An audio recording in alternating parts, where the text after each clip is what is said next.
ভোলা লক্ষ্মীপুর নৌরুটে চলছে অসংখ্য অবৈধ স্পিড বোট। নেই লাইফ জ্যাকেট, লাইফ বয়া বা জরুরি উদ্ধার সামগ্রী। নিরাপত্তা সরঞ্জামহীন এসব নৌযানে করে প্রতিদিন জীবনের ঝুঁকি নিয়ে পারাপার হচ্ছেন যাত্রীরা, অথচ প্রশাসন নীরব। ভোলা প্রতিনিধি মোহাম্মদ মঞ্জুর আলমের তথ্য ও ছবি নিয়ে ডেস্ক রিপোর্ট। দেশের দক্ষিণ পশ্চিমাঞ্চলের ২১ জেলার সাথে দ্বীপ জেলা ভোলার যোগাযোগের অন্যতম সহজ পথ ভোলা লক্ষ্মীপুর নৌরুট। এ রুটে প্রতিদিন কয়েক হাজার যাত্রী চলাচল করে।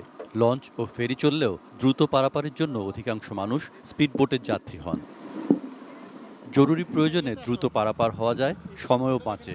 তবে এই স্পিডবোট যাত্রায় ঝুঁকিও অনেক, কারণ দ্রুতগতি ও হালকা এসব বাহনে নেই লাইফ জ্যাকেট, বয়া কিংবা নিরাপত্তার কোনো সরঞ্জাম। ফলে উত্তাল মেঘনা পাড়ি দিতে হয় তাদের জীবনের ঝুঁকি নিয়েই।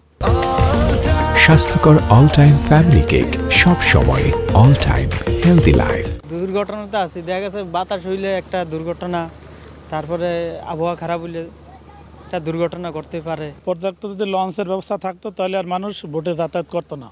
ভোলা লক্ষ্মীপুর ৩৫ কিলোমিটার দূরত্বের নৌপথে প্রতিদিন ১৫টি লঞ্চ ও ৬টি ফেরির পাশাপাশি অর্ধশতাধিক স্পিডবোট চলাচল করছে।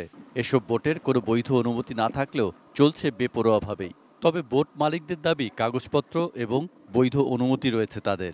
অবিদ্র থাকে বর্ষাকালে, আর দুইলাকালে আমরা ৬ মাসের লেগে আমরা পাই, ৬ মাস আমরা চালাই, বর্ষাতে আমরা বন্ধ রাখি। তবে জেলা প্রশাসক জানালেন অবৈধ বোট বন্ধে অভিযান চালানো হবে। আমাদের নিয়মিত অভিযান আছে এবং আমি এই বিষয়টি BIWTA-কে অনুরোধ করব তারা যেন ভালোভাবে দেখভাল করে এবং জেলা প্রশাসনের পক্ষ থেকে আমরা পদক্ষেপ গ্রহণ করব।